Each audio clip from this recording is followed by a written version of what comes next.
Welcome to the MeidasTouch podcast. Ben Meiselas with Brett and Jordy Meiselas. We've got an incredible episode for you. Ken Martin, current vice chair of the DNC, president of the State Party Association for Democrats, and also chair of the Minnesota Democratic Farmer Labor Party, will be joining the podcast today. Excited to ask Ken about what the DNC is doing message-wise, what can the DNC doing message-wise, and how Democrats who believe in democracy can go on the offensive against, frankly, these radical maniacs on the right who only know how to hurl insults, burn books, and take away the rights of Americans, and particularly women, LGBTQ, and anyone who's not a radical right white nationalist. Seems to be the case. Brett, Jordy,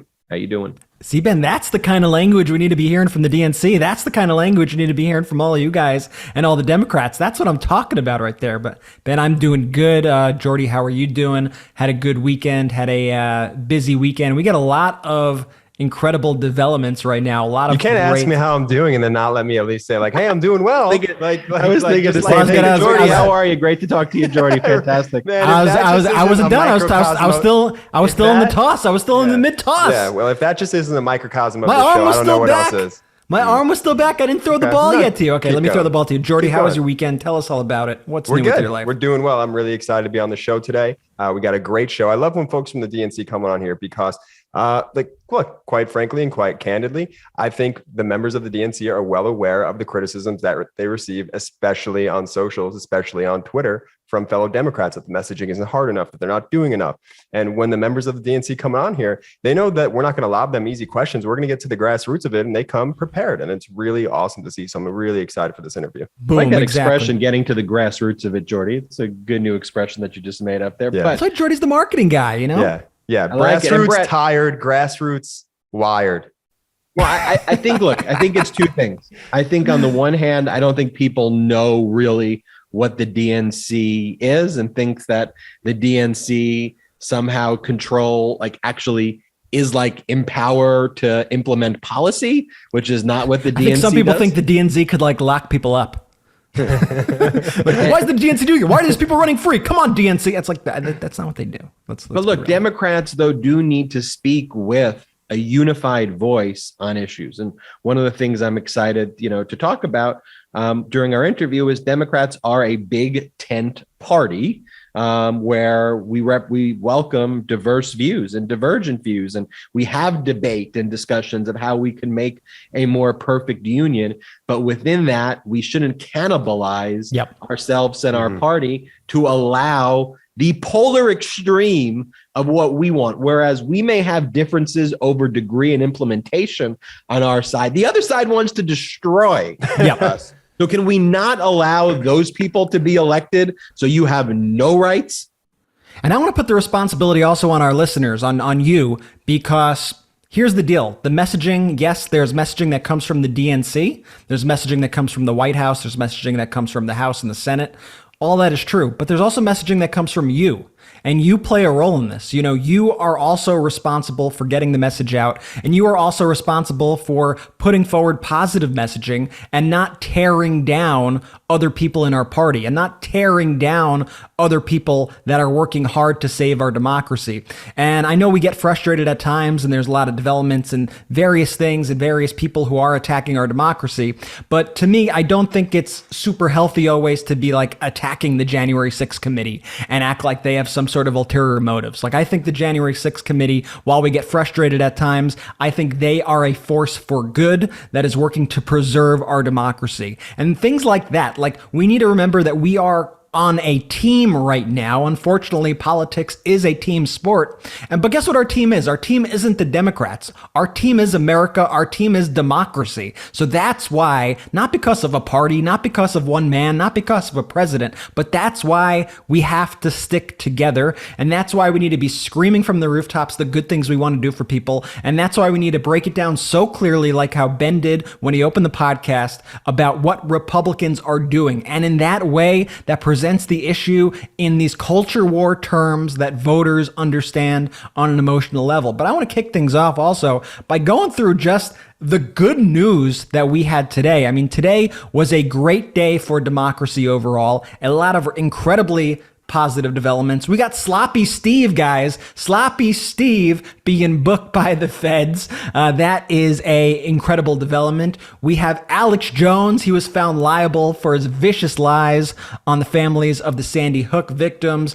And we have Joe Biden signing into law the infrastructure bill, a monumental achievement that would not be possible without your votes. And I'd also be remiss if I did not mention that Beto O'Rourke is officially running for governor of Texas. That's right, Beto O'Rourke for governor. I am rocking right now my Dallas shirt because that's why I'm rocking it, because I am excited about Texas. I think Beto O'Rourke is the kind of candidate that can mobilize an entire electorate that extends even beyond Texas. I think the more we get people like Beto in there running for office, the more we get people like Tim Ryan running for office. Maybe Stacey Abrams throws her out in the ring. The more we get Stacey Abrams in the world out there front and center, that is going to electrify the electorate in a brand new way. And did you guys catch Beto's video this morning? I thought it was terrific. Why don't we play the video? Let's play it. I'm running for governor, and I want to tell you why. This past February, when the electricity grid failed and millions of our fellow Texans were without power, which meant that the lights wouldn't turn on, the heat wouldn't run, and pretty soon their pipes froze and the water stopped flowing, they were abandoned by those who were elected to serve and look out for them. It's a symptom of a much larger problem that we have in Texas right now. Those in positions of public trust have stopped listening to, serving, and paying attention to, and trusting the people of Texas. And so they're not focused on the things that we really want them to do, like making sure that we have a functioning electricity grid, or that we're creating the best jobs in America right here in Texas, or that we have world-class schools, or that we make progress on the things that most of us actually agree on, like expanding Medicaid or legalizing marijuana. Instead, they're focusing on the kind of extremist policies around abortion or permitless carry, or even in our schools, that really only divide us and keep us apart and stop us from working together on the truly big things that we want to achieve for one another. It's a really small vision for such a big state, but it doesn't have to be that way. And I know that together we can get back to being big again, because I saw that in February when the electricity grid failed and those in power failed all of us.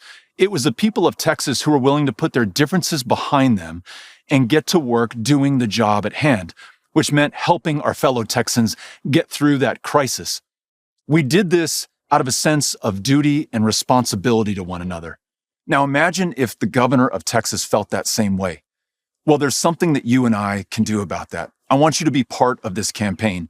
And whether that begins today with a campaign contribution, or signing up for a volunteer shift, or just committing yourself to talking with your friends and family about how important this election is, I want you on the team. And I want to win this with you and for all the people of Texas. I'm looking forward to seeing you out there on the campaign trail. Thank you. So it's official, guys. It's official. We had Beto on the podcast a few months ago. I highly recommend that you guys listen to our interview with Beto O'Rourke. A lot of great things that he had to say there about mobilizing the vote in Texas and really how to turn out voters there. And he also called Ted Cruz a fucker, which is always a positive thing on this show. And you got to hear it for yourself. One of the things I really liked about the Beto video too is just how like raw it was. It was just it was just Beto O'Rourke staring into the camera, no music, No real edits, no, fanfare, just nothing. Just him talking about the issues and also talking about the issues that matter to Texans. Like he focused strongly there, if you heard, on the Texas power grid and how their politicians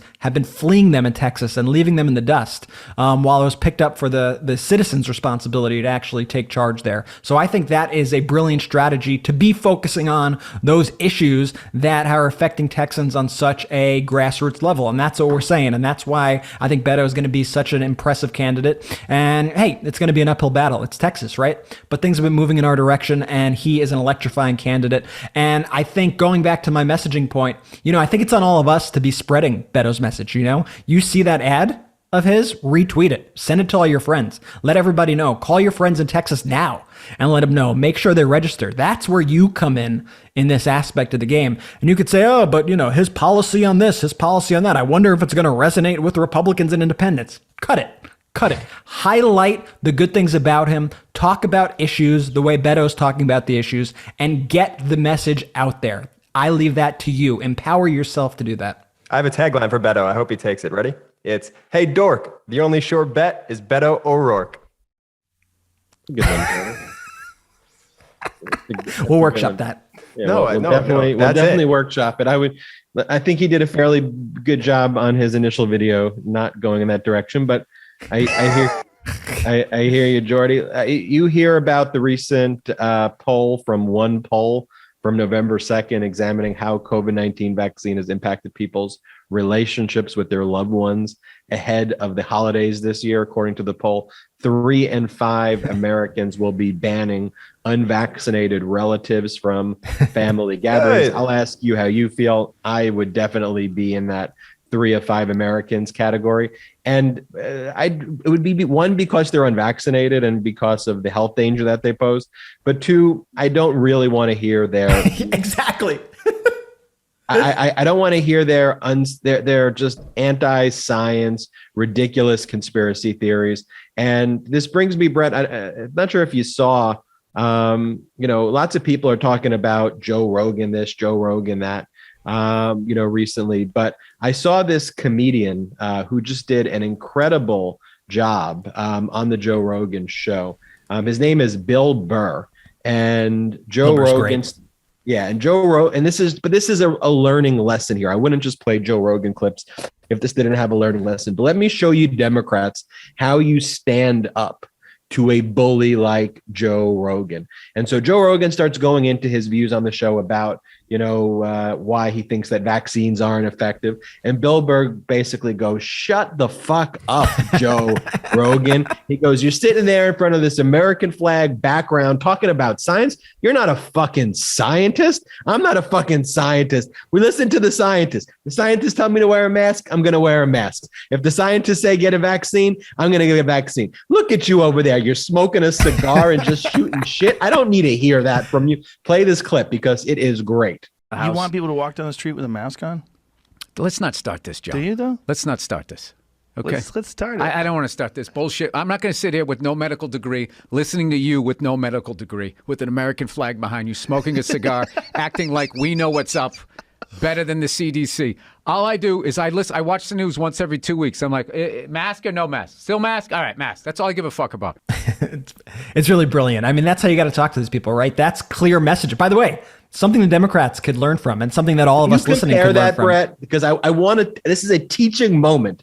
I love teaching moments on the MeidasTouch podcast. Compare that to Dr. Sanjay Gupta on the same show, because you're going to see. This is a lesson of a democratic pitfall, or just a pitfall within the intellectual community about conveying information. You're talking about a drug that's been given out to billions and billions of people, a drug that was responsible for one of the inventors of it winning the Nobel Prize in 2015. Yeah. A drug that has been shown to stop viral replication in vitro. You know that, right? Why would they lie and say that's horse dewormer? I can afford people medicine, motherfucker. This is ridiculous. It's just a lie. I don't think anyone is. But don't you think that a lie like that is dangerous on a news network when you know that they know they're lying? You know that they know that I took medicine. Like, here it is. This is ivermectin. You got this it with is right you. Here. Somebody gave it to me. All right, hang on. See, the thing is, we're like going so fast. Like I feel like I'm missing. Do you think that's a problem that your news network lies? Well, I don't. Dude, what did they say? They lied What did and they said say? I was taking horse dewormer. First of all, All right, you can cut off the clip right there. Because the point is, though, why are you letting Rogan get away with that in that setting? Yeah. Just say, look, we have the CDC. We have the top health experts in the world. We train our scientists to be the best. If you want to take the drug that they're saying don't take it. Sure, there may be usage of ivermectin that possibly makes sense, but it ain't here. And whether you're talking about the one that treats horses, which kills people or could harm people, that one that people are buying from veterinarian shops across the country and it's selling out. Or you're talking about the other form of ivermectin, which is used for like parasites. The point here, Joe, is we need to be spreading the truth, which is the vaccine, and we need people to be vaccinated. The fact that you're politicizing the issue of the vaccine is absurd. Go to any hospital in the United States and ask them statistically who are the people who are dying. 95% plus will be from unvaccinated people.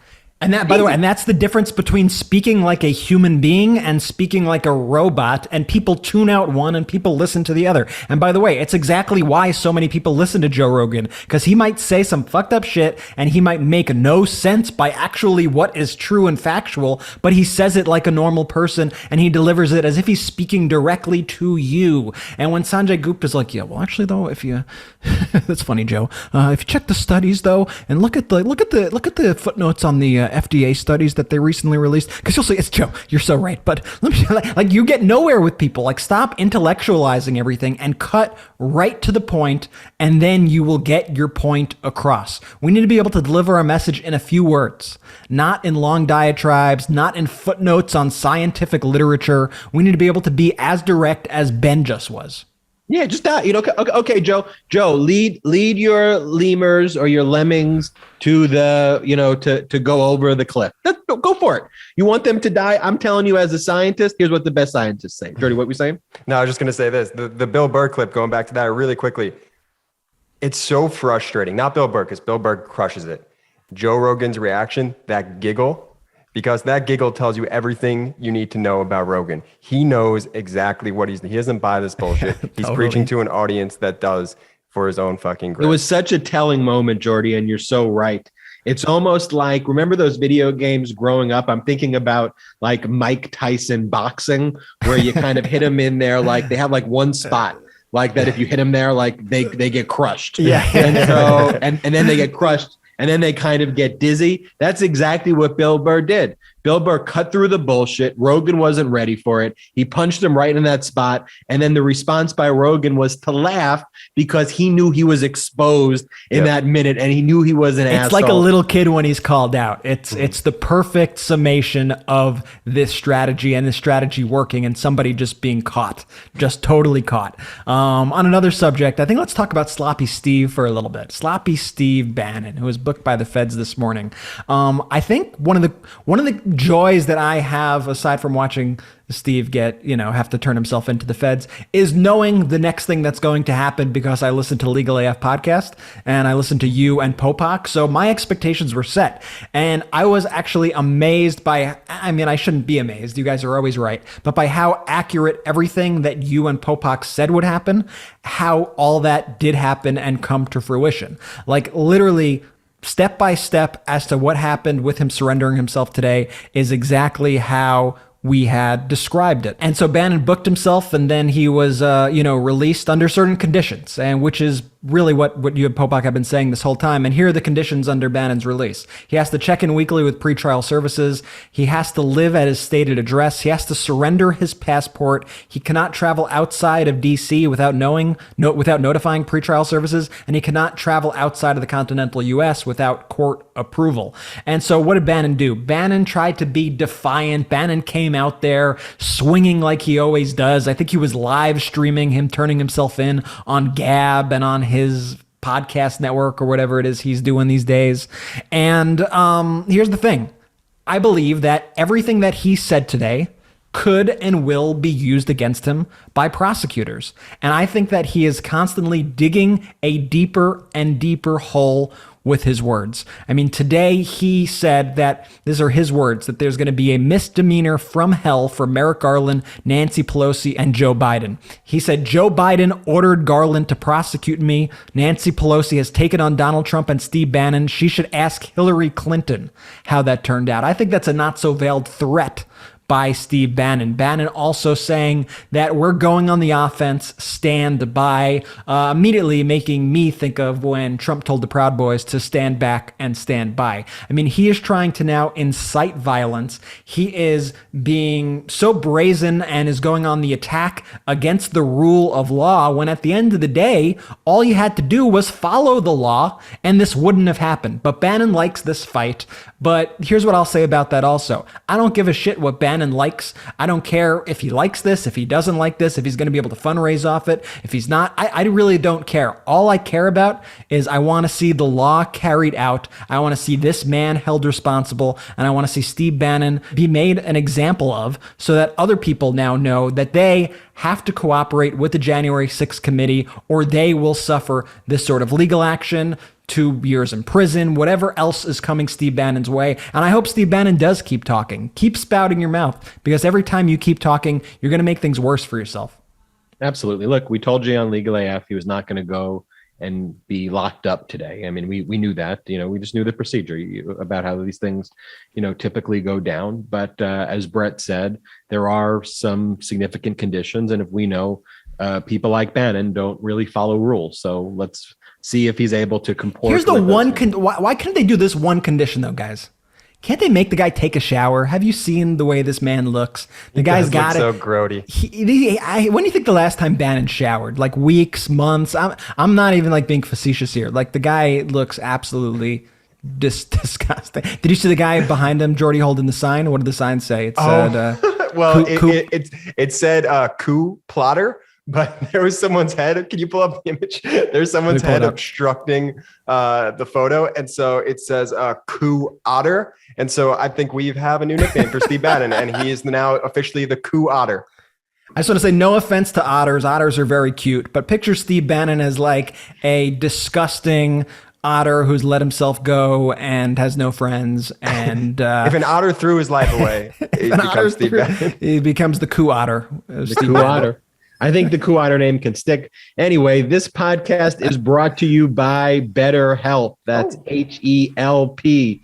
Is there something interfering with your happiness or preventing you from achieving your goals? Life could be stressful, fellas. Mm-hmm. We could act, no matter how tough you want to act, we should always say, hey, we need that mental health pause to take care of ourselves. BetterHelp assesses your needs, and it matches you with your own licensed professional therapist. You'll be matched with that therapist in under 48 hours. It's not a crisis line. It's not self-help. This is professional therapy done securely online with a broad range of expertise available, which may not otherwise be locally available in many areas. This is also available to clients worldwide.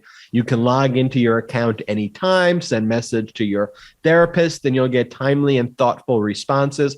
Plus, you can schedule weekly video or phone sessions, so you won't ever have to sit in those uncomfortable waiting rooms. It's great. As with additional therapy, that's one of the barriers. I know for me, sometimes if I want to go speak to a mental health professional, especially where people can recognize me, and I don't want to be seen in a location. I get it.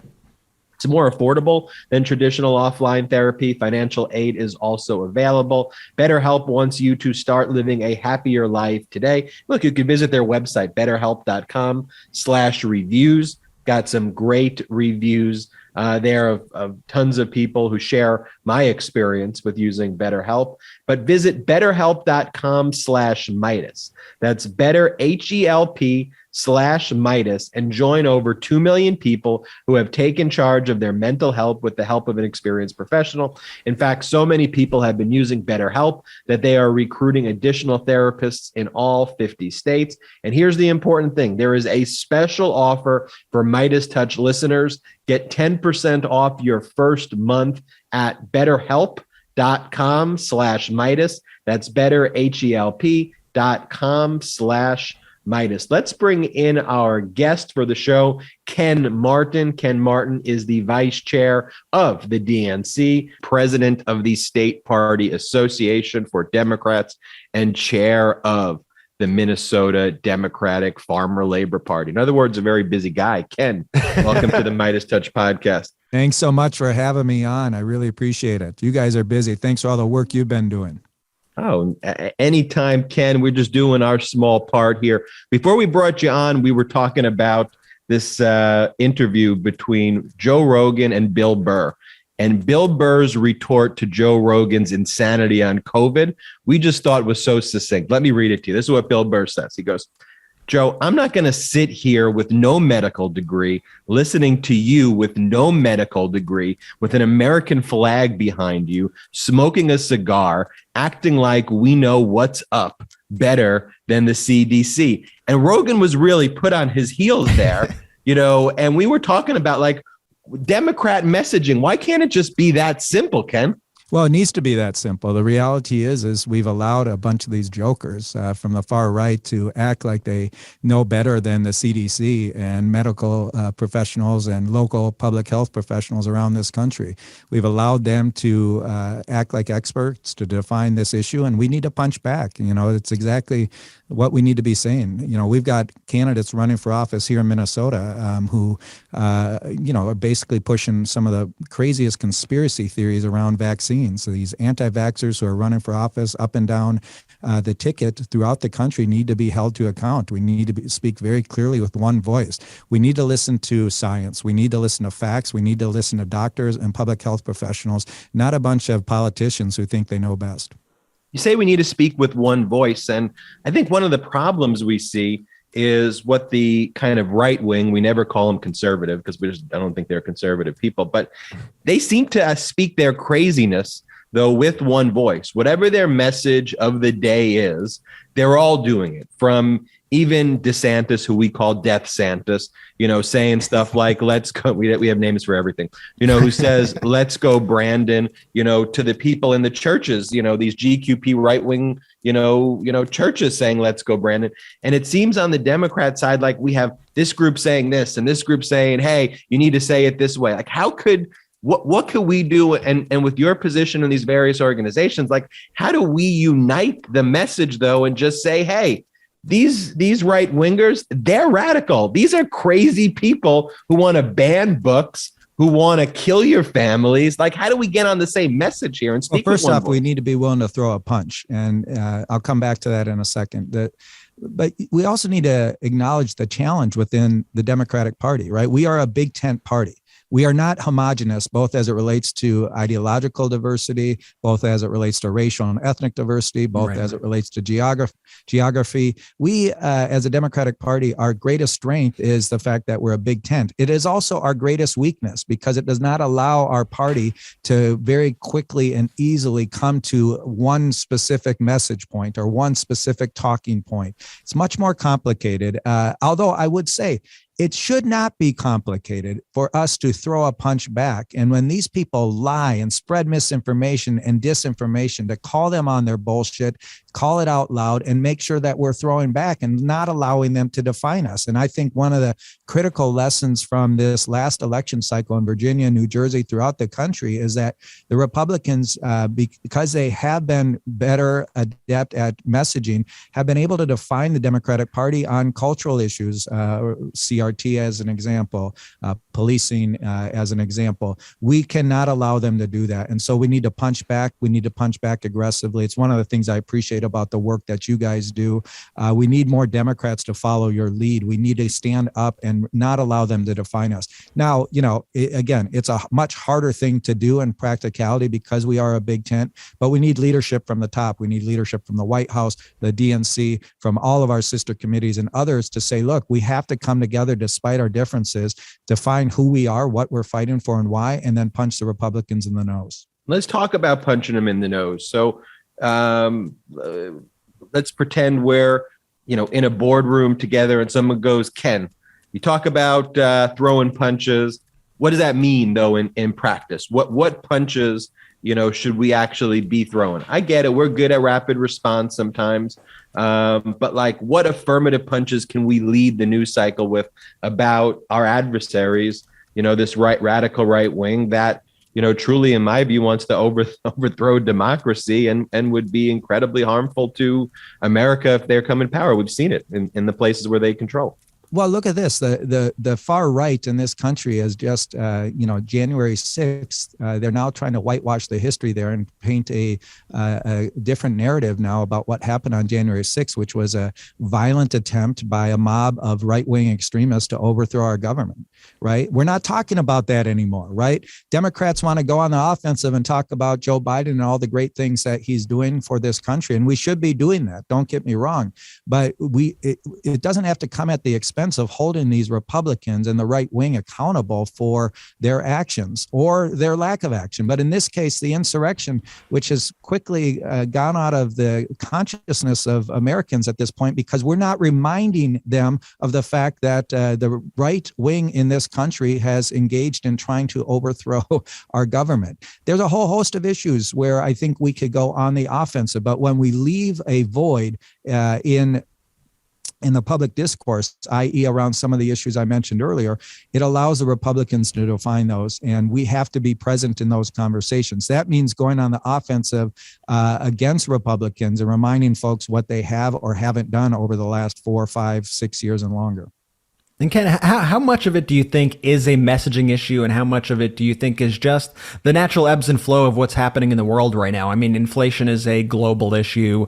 It's pretty typical for a president in his first term for the country to kind of start turning against the party that's in power. So how much of it do you think is a messaging problem coming from the Democrats, and how much of it do you think is just natural trends that always happen? Well, it's both, right? For sure. And, Democrats, it's what Will Rogers once said, that he doesn't belong to an organized political party. He's a Democrat. And there's a lot of truth to that. And particularly as messaging, I'll tell you, it doesn't matter where I go around the country, whoever I talk to, whether it's a candidate, elected official, activists, you name it, they all say that the Democrats have a messaging problem. And I think there's some truth to that. But let me say that, really what we have is a branding and narrative problem. The message should be derived by the candidates and the activists on the ground, and the issues underneath that to illustrate the message should be local issues. And that's, I think, also a lesson learned from Virginia and New Jersey. We're focused way too much on the 100,000-foot message, hoping that it appeals to people. Republicans are really digging into local issues to animate the electorate. I say that because, for us, we have a branding and narrative problem. People don't know who the Democratic Party is, who we're fighting for, and why. That has to be defined on a local level through local issues that are supported by the candidates and the parties on the ground. All that said, we do generally have a messaging problem. We need to be more aggressive. We need to be more on the offensive. We can't allow the Republicans to define us. So oftentimes we try to pivot to our positive message with the hope that, somehow we don't have to engage in these tough conversations. And that's, I think, a bit at our own peril. And we saw that again this last election cycle. We need to be aggressive in defining who we are as a party and not allow the Republicans to define us. Right. And both you and Ben, I think, both mentioned the cultural issues and like this notion of CRT, which came up during the Virginia elections. Now, I feel like Democrats are always, like you're saying, are on the defensive on these cultural issues, and they get too focused on the policy of it all. Well, our policies are going to be better for the average American.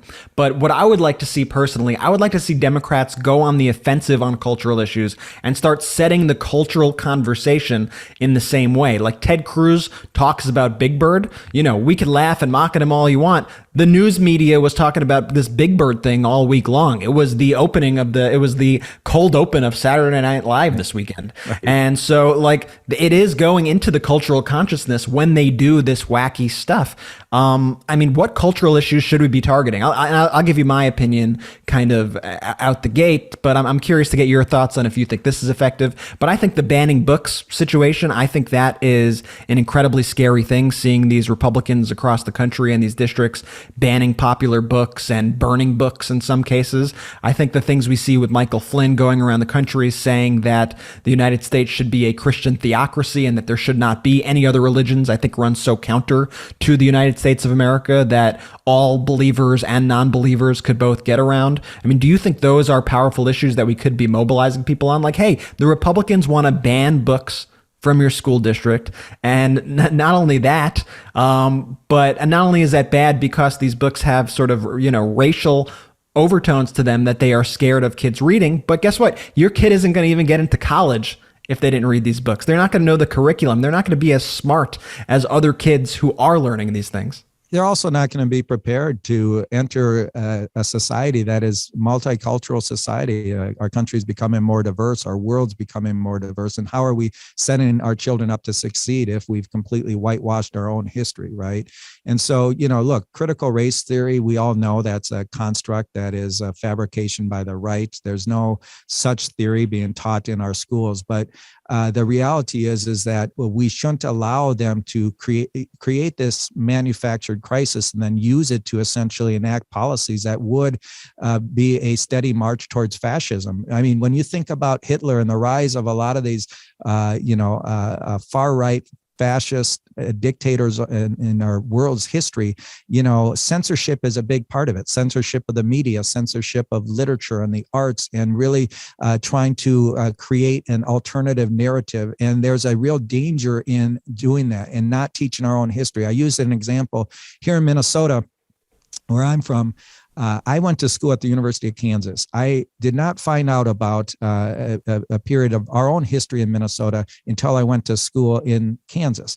And that is in 1864, Abraham Lincoln, actually, the largest mass execution ever by the federal government was 38 Dakota who were hung in Mankato, Minnesota. And I had to go to school outside of my state to learn about that. Wow. Why is that important? Because this is what happens when you whitewash history. This is what happens when you don't teach history. And if we want to really set our children up to be as successful as possible in this global, community we live in now, which is becoming more diverse, we need to teach history so that we don't repeat the same mistakes as we have in the past. Now, look, there's a lot of ways to talk about it. Like you said, Brett, the idea of burning books,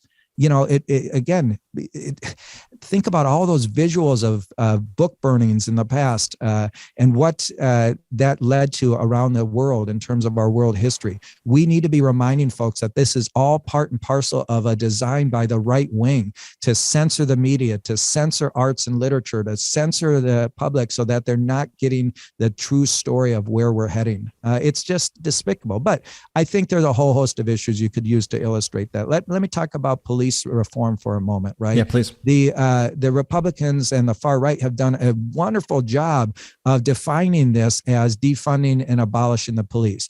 But the fact of the matter is, here in Minnesota, which we're at the epicenter of it with George Floyd's murder in Minneapolis, right?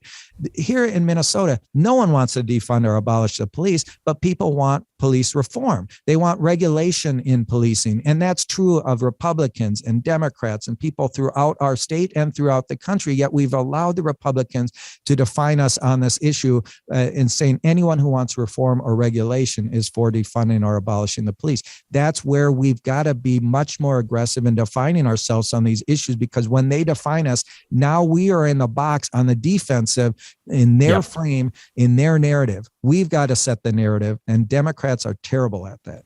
Yeah, I think you nailed it right there. It's that when we don't go on the offensive because we think something may be silly to go on the offensive for, we leave a vacuum and then they go on the defensive, and then we have to respond to the issue anyway, but then we're coming at it from a point of weakness, from a point of defense. That's right. Switching subjects, Beto O'Rourke running for governor of Texas. We're very excited on the show about it. I wanted to get your thoughts. Well, I got to know Beto real well when he was running for president. I'm a big fan of his, of course. I'm glad he's running. Did he announce? Did I miss something? He did it. The official announcement this morning. Oh, that's fantastic. That's great. I knew he was thinking about it, and he certainly will give us a chance down there. Texas is such a unique state. It's been trending blue for some time, and I really think it's going to take a candidate like Beto to help put us over the top there. I think we can win that race.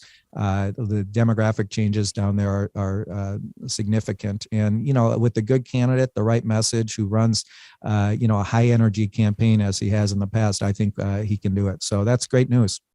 Yeah, really excited about it. And then before I turn it over to Jordy, just want to get your thoughts on the fact that President Biden signed into law the infrastructure bill. What do you think this means, A, for America, and B, what do you think it means for the Democrats and Democratic chances in 2022?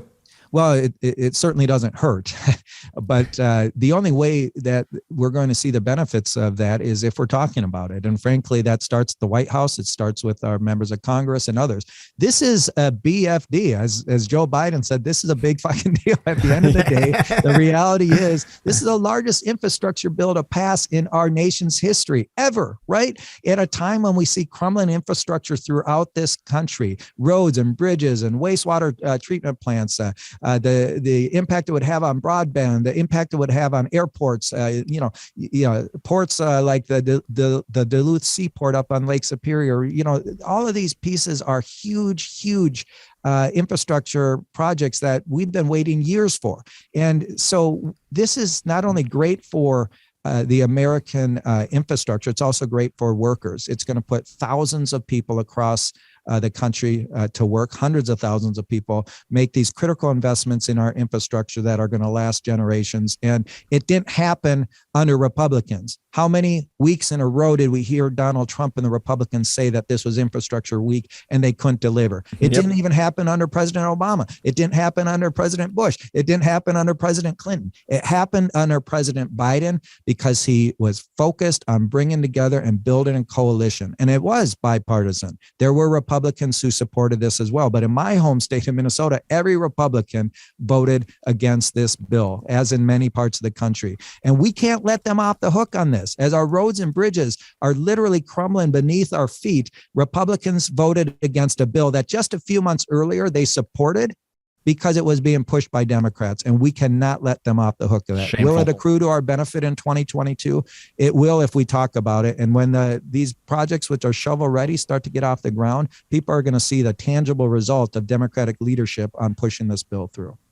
I love that. And I love the fact that right here, this group right here just knows how to own the Democratic victories. I feel like that messaging has been missed amongst the party for quite some time, is really owning that victory. Because if we don't own it, though, like we talked about, the GQP, the radical right, they're going to go back to their districts and they're going to claim victory for something that they not only, didn't support, but were vocally and voted against. I mean, it's scary. Well, you can bet your bottom dollar that they'll be showing up for photo ops at all the ribbon cutting ceremonies. This is the hypocrisy of the Republican Party of today, which is, they don't want to be part of the solution here, but they'll take all the credit once a bill passes like this. And so we need to hold them to account. Again, to your earlier point, what are Democrats doing? Well, if we don't fill the void here and we allow the Republicans to say that they helped deliver on this, then they do that without any accountability. We need to hold these folks to account. We need to make sure that people know they voted against these projects. Look, in most rural parts of this country, they are stagnant because they don't have broadband access. They can't attract employers to their town. As a result, there's no jobs and people are leaving in droves. One of the things we can do, much like the rural electrification of the 1920s, which gave a rebirth to small towns throughout this country, the rural electrification of now is bringing broadband to all parts of this country so these small towns can thrive, not just barely survive. Think about who represents most of those small towns and rural parts of this country. It's Republicans, and they voted against their own constituents when they voted against this infrastructure bill, and we need to remind folks of that. And then just taking a quick step back, and I know you've answered this, but I just want to ask it again a little bit more pointedly. What learnings can we take away from Glenn Youngkin's victory in Virginia as we head into 2022? Are there any specific takeaways that you're willing to discuss here? Well, first off, two things. One, we need to acknowledge that suburban voters who have been trending and voting with Democrats for years are still a swing voting bloc, and that issues that we don't end up defining and we let the Republicans define us on could actually swing those voters away from us. That means we need to be aggressively engaged in that conversation.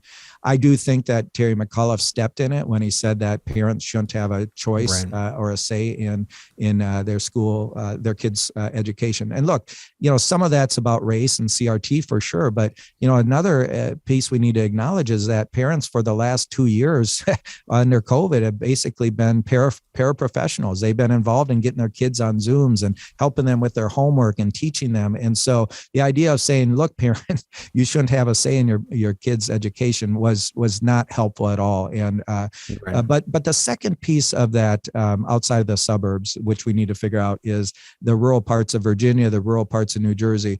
I thought we hit a low water mark in 2012 with Obama with rural voters. And then again, I thought that was the case in 2016, but we keep hitting a low water mark, and we can't continue to bleed voters in the rural parts of our state and expect to win statewide.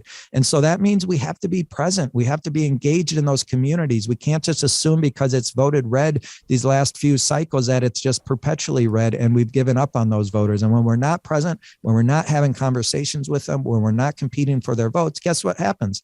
They vote Republican. So, we have to compete in every zip code. We have to compete for every vote. As I say, every vote matters and every vote should count. And for us, that means we got to compete everywhere. I do think that, unfortunately, some of our campaigns have given up on parts of their state because they think there's no room to grow there. Well, you may not win this cycle, but if you can shrink the margin there, that could help you win a statewide election. And we need to be doing that. And so tell me a bit, Ken, before we go, the Democratic Farmer Labor Party, I mentioned it obviously in the intro. Just tell us, for those not in Minnesota and familiar with Minnesota politics, what is the DFL? And what are you seeing as the chair of the DFL there that perhaps we can draw national lessons from your, more localized experience there in Minnesota? Yeah, well, let me just, by way of history, give you a brief history of the DFL. So in 1944, the Democratic Party and the Farmer Labor Party were brought together in this historic merger. The person who did that was a guy who was the mayor of Minneapolis at the time, getting ready to run for the U.S. Senate, Hubert Humphrey.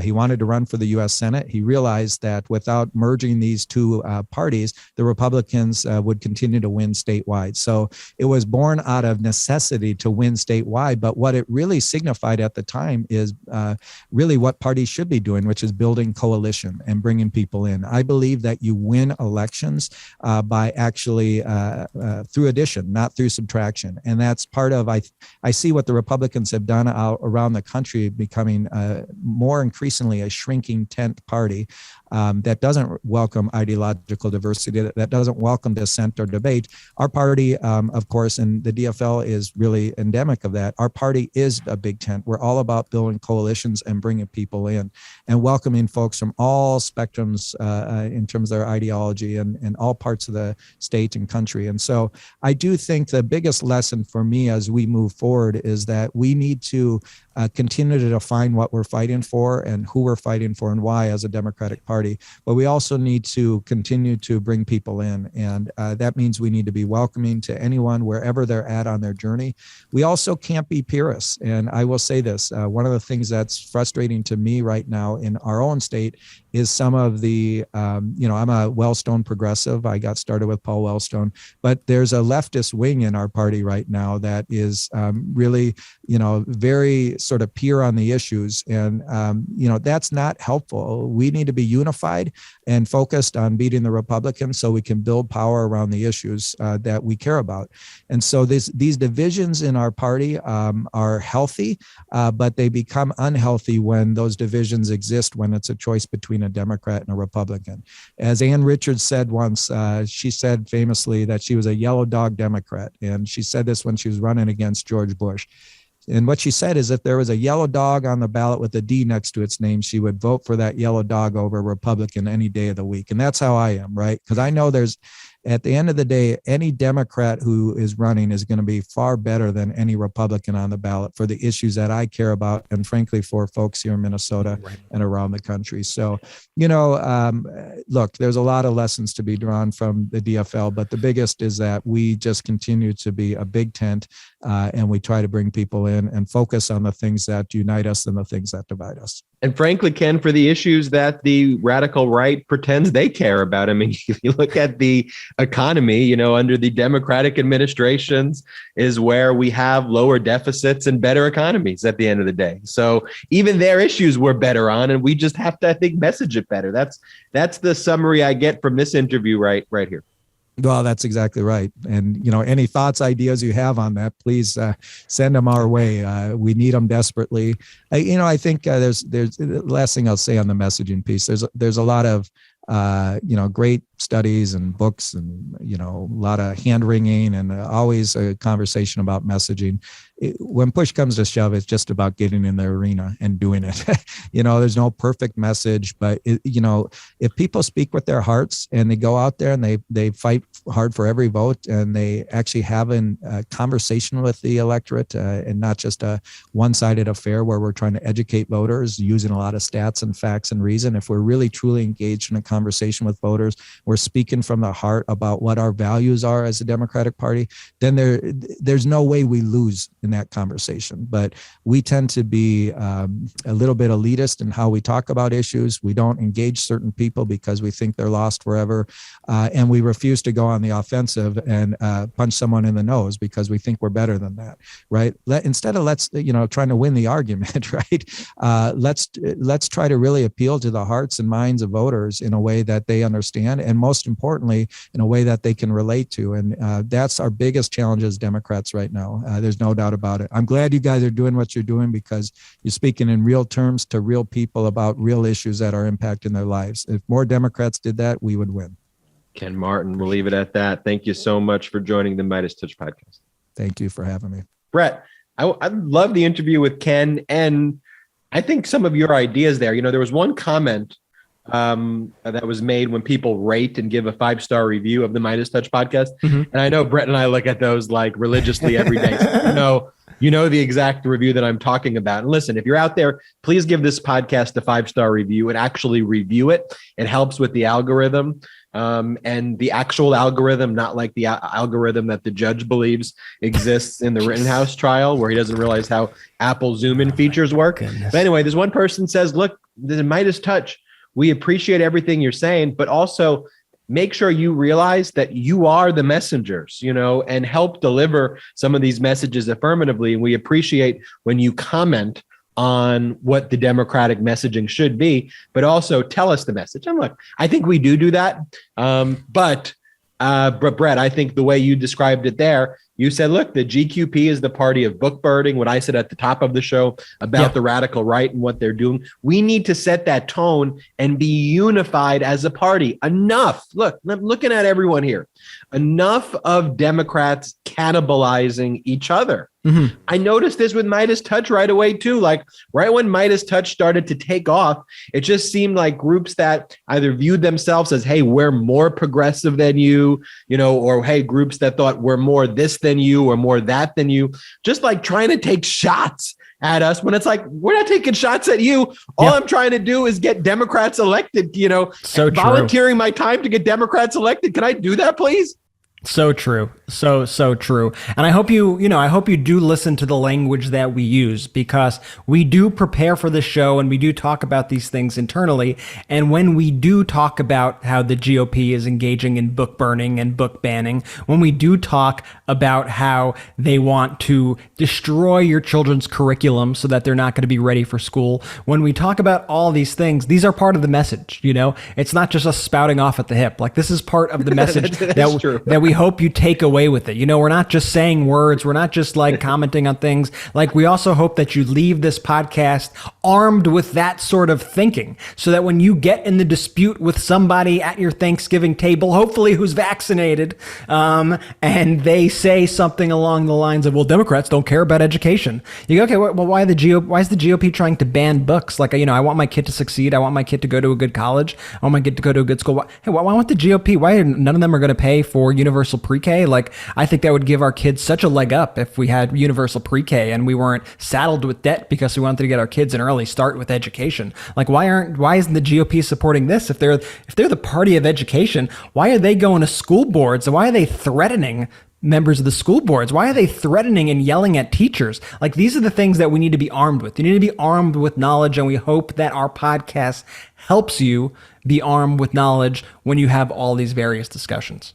This podcast is brought to you by Homedics Air Purifier. I love my Homedics. I live in a big city where the air quality is not the best. I also have a lot of pets in my house. I've showed you Taquito, the Maltese, and Chiquito, the poodle. And my allergies before getting this Homedics Air Purifier were unbearable. You could literally hear me go, I sounded like Jordy the moment Jordy got the dog, is the reality. But I got the Homedics Air Purifier. This is a incredible product. They sent it to me, and its air filtration system and UVC light removes up to 99.9% of airborne allergens. 0.97. Don't forget about that extra 0.07.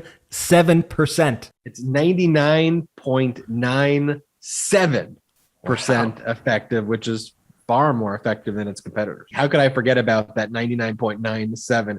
And it removes airborne allergens, pollen, pet dander, smoke, and mold. And it purifies the air in large rooms up to 343 square feet. And it's much cheaper than those crazy expensive air purifiers. I have multiple ones. I have one in my bedroom. I have one in the kitchen, and it is immaculate. The air inside your home can be up there. I don't know if you know this, 5 times dirtier than the air outside. You think, oh, I'm going outside, it's dirtier. Nope, inside your home, it's dirtier. That's why Homedic has designed their Total Clean Air Purifier collection with a variety of needs and room sizes in mind. And here's what I like.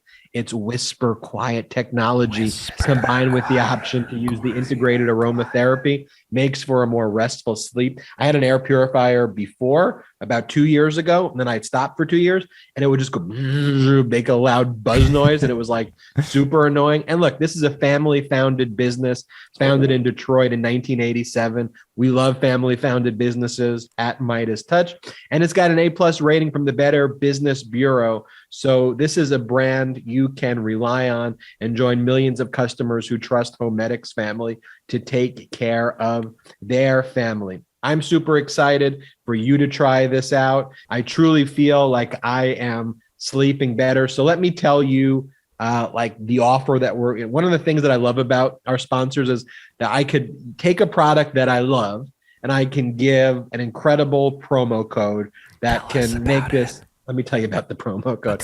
Whether you're dealing with allergies or just looking to keep your family safe, we've got great news. Right now, go to Homedics, HOMEDICS.com/Meidas.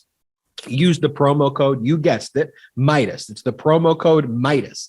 You'll receive a free replacement filter with the purchase of your air purifier up to a $99 value. Make sure you add the replacement filter to your cart, or else the promo code won't work. Again, that's a free replacement filter when you go to HOMEDICS.com/Meidas, homedics.com/Meidas, and use the promo code Meidas. Use this product. I love this product. So Brett, tell us about infrastructure. I love infrastructure these days. And everybody, guess what?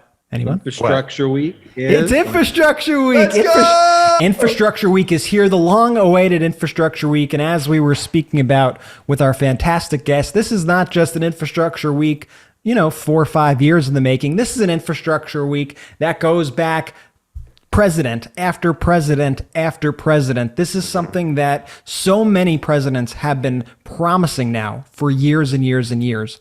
This is such a long-needed upgrade to our roads and bridges, to our broadband, to our water supply. And finally, President Biden and Democrats are the ones who got it done. And you could call this bipartisan all you want, sure, whatever you want to call it. But at the end of the day, remember, Democrats brought you this bill. And we need to be running on the fact that Democrats delivered infrastructure to a country that needs it so desperately. I mean, we've all been to these airports. We've all ridden on trains occasionally, or we know that we don't even have trains near us because it's not even an option. We all know that, we have crappy broadband in our areas. I know I've been dealing with horrible internet in my home these past few weeks. So infrastructure is so incredibly important, and do not sell this accomplishment short. This is a monumental accomplishment. This is the biggest infrastructure bill in the history of our country, and it is a jobs bill that is going to be helping our economy in a massive way. It's going to be putting Americans to work, and it's going to be approving the things that we use on a daily basis. I cannot tell you how important this is. Looking forward now to working to continue to push forward past the rest of the Build Back Better agenda, get that human infrastructure. But I don't want people to lose sight of also how big of a deal this accomplishment is. It was great to just see President Biden out there sign this officially into law. And I'm just feeling just a whole batch of good momentum right now for the Democrats, and not just for the Democrats, I mean, for America. I also want to remind people what Trump's infrastructure bill was all about. Trump would say infrastructure. He never actually put together a bill because he's utterly incompetent and couldn't get there. But it's deeper than that, right, Brett? He tried to basically quid pro quo it so that he made a stipulation that the only way that he would consider passing infrastructure is if Democrats stopped investigating him.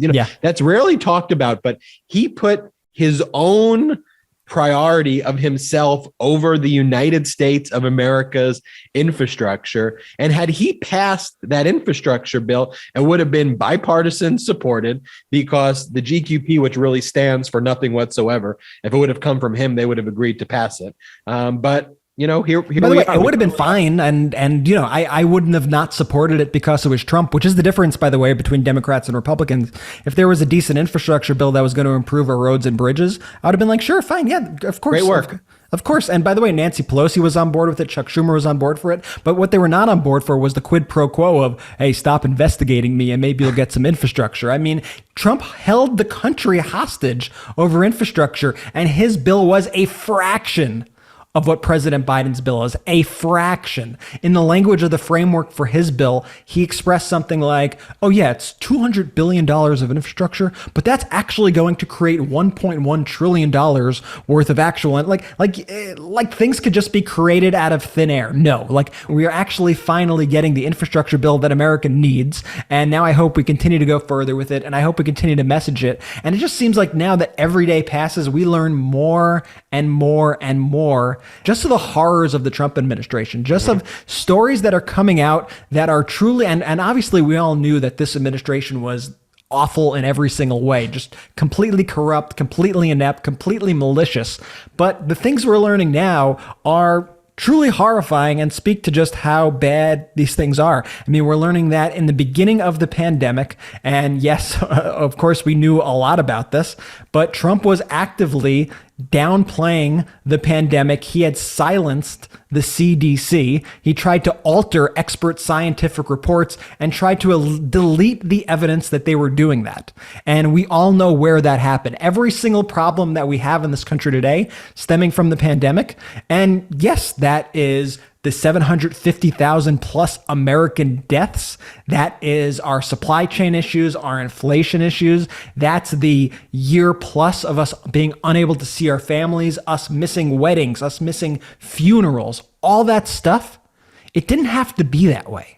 It really didn't have to be that way. And now we know that the Trump administration was silencing the CDC, silencing the experts when we needed them most, altering documents and trying to delete all evidence of that. I mean, to me, that is absolutely criminal. I mean, talk about the rest of the actual just blatant criminality of just, flat out breaking laws and quid pro quos and sketchy deals and all that. This, to me, is the most craven, most criminal activity maybe that the Trump administration engaged in of all. This is why Democratic messaging is so important, because here you have someone like Trump who literally wants to destroy the United States of America, but who uses the term "make America great again," aligns himself with QAnonism, and all of a sudden there's a group of people who are saying, yeah, well, this is how you make America great again. And all these issues are Joe Biden's issues. It's just from such a perspective of ignorance, when it comes to these GQPers, and worse, kind of willful ignorance of the fact and kind of just a hatred of the truth. Jordy, before we talk about this next one on the 25th Amendment issue, which is some breaking news regarding Pompeo, and others trying to invoke the 25th. Tell us about another one of our sponsors. Oh, you know what? Before I do this, let me slip into something a little bit more comfortable, guys. Just give me 2 seconds. Brett, why don't you lay that track for me? All right, let me drop the tunes.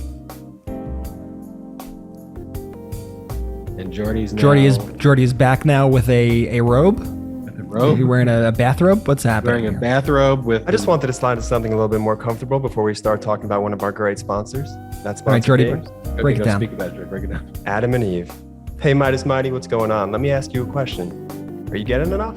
The chest hair is making me uncomfortable. Let me start over. Hey, Midas Mighty, let me ask you a question. Are you getting enough? Well, look, I bet you'd love more, right? Well, AdamandEve.com, they want to give you more. Look, my sex life these days, it's been going pretty good. And look, not because of me, no. It's thanks to AdamandEve.com. At AdamandEve.com, they offer 50% off just about any item, plus free shipping on your entire order. So what do you have to do to get your 50% off one item and free shipping? It's not hard. Just go to AdamandEve.com, select any one item. It could be an adventurous new toy or anything you desire. Just enter offer code MIDAS, that's MEIDAS at checkout, and you'll get 50% off almost any item. Look, go check out Adam and Eve today, right now, tonight, this second. Select one item and get 50% off, including free shipping when you offer promo code MIDAS. That's MEIDAS, MIDAS at AdamandEve.com. And look, we've all heard about the supply chain issues, delivery issues every day on the news or so. So don't wait. Go to Adam and Eve and order right now. Shop now, shop early while supplies last. Trust me, you won't be disappointed. Great read, Jordy. Jordy, are you going to be wearing this outfit the remainder of the podcast? Let's ask the audience real quick. Let's ask everyone on YouTube. All right, Brett, tell us about the 25th Amendment. All right, the answer is yes. Jordy will be wearing this outfit, and for the listeners, Jordy is wearing like a literal bathrobe while we do the podcast right now. But anyway, everybody, let's get back into the breaking news, which is that apparently Mike Pompeo and Steve Mnuchin on January 6th were considering invoking the 25th Amendment to force Trump out of office. They dropped it only when they realized that the legal process would take too long for Trump to leave office, who is set to leave office on January 20th. You know, this is another shocking / not so shocking report. Often I don't know how to take these reports because, let's face it, a lot of these people are trying really hard to rehabilitate their images, right? Mm-hmm. A lot of these people, especially like a Pompeo who is looking to do a presidential run in 2024, they know that they need to sort of hedge their bets with Trump. They know that the Trump stink is not a good smell to have when you're running for office. It's a bad stank. It's a bad stank. It's like a Steve Bannon stank. You know, you don't want that stank on you. You know, once you get it on you, it's not very good. So, like, part of me, you know, wants to set that aside and say that's Ben laughs on the side. That Pompeo and Mnuchin, you know, I don't want to ever allow these people to rehabilitate their images. I mean, anybody who was associated for Trump with that long, anybody who led us into the disasters like them deserve no respect, none whatsoever. But I think it does raise also alarm bells as to what was happening, and raises the alarm bells as to the mental state of Trump and what those around him viewed to be Trump's mental state, which is so horrifying. Because remember, the 25th Amendment is invoked when you think that a president can no longer perform his duties, when he is unfit to perform his duties as president of the United States. And we're finding out that all those people who were closest to him thought that Trump needed to go. Now, I wish only that we could see that same courage in today's Republican Party, who continues to support him, who continues to help him. And yes, I'm including Pompeo and Mnuchin in this mix. These are people who need to be speaking out now. You do not deserve one iota of respect for leak stories through the press. You need to be speaking out now and talking about the horrors of Donald Trump and the threats that he still poses to this country. The people that he's still riling up, the violence that he's still causing across this country. You need to be speaking out, or I'm not going to give you an ounce of credit at all. I want to say this, and I want to be looking directly at Donnie Boy over there, because I know that Donnie is watching the MeidasTouch podcast right this second. I'm speaking to you, Donnie, right now. They're leaking the stuff about you. They saw what happened in Virginia. They saw it all. They saw it all in Virginia. They know that as long as you're gone, the GQP party really can thrive without you, and they don't want you associated with them whatsoever. So they're going to continue to leak and leak and leak to make sure you are nowhere near the 2024 candidates. They have their man, Donnie. It's leak, Donnie. It's Death Santis. It's Death Santis. That's the man they want to run right there in Florida. He's right there. He's the governor of the state that you're in, that you're hiding in your little bunker in. So just want to let you know, Donnie, they're all conspiring against you. I want to close the show by talking about this one interaction on social media between Bernie Sanders, Elon Musk, and an advisor to Bernie, Warren Gunnels. And this is a fight, though, that I think is a winning fight for Democrats, a winning fight for workers, and a winning message that Democrats can and should rally around. Agreed. And this is it. Bernie Sanders tweets out, we must demand that the extremely wealthy pay their fair share, period. Wrote this on November 13th. No names thrown out there. No names thrown out. He didn't mention Elon Musk. He didn't mention Bezos. He didn't message Zuckerberg. He simply said the extremely wealthy should pay their fair share. Should not be a controversial topic. And sure enough, Elon Musk was baited by that. And he responds in a reply, I keep forgetting that you're still alive. And then he responds again, want me to sell more stock, Bernie? Just say the word. And so that was the interaction between Bernie and Elon Musk. But frankly, that's that WWE-ish lack of empathy that resonates from the GQP. Want me to sell more stock? You think about this image of like, the Scrooge, or who's on the DuckTales, the McScrooge or whatever. McDuck? McScrooge McDuck, just sitting there in their money. Want me to sell more stock? No, we want you to pay your fair share. That's all we're saying. We're not saying pay an unfair share. We should just make sure that the same way the workers are paying tax, that you're also paying tax.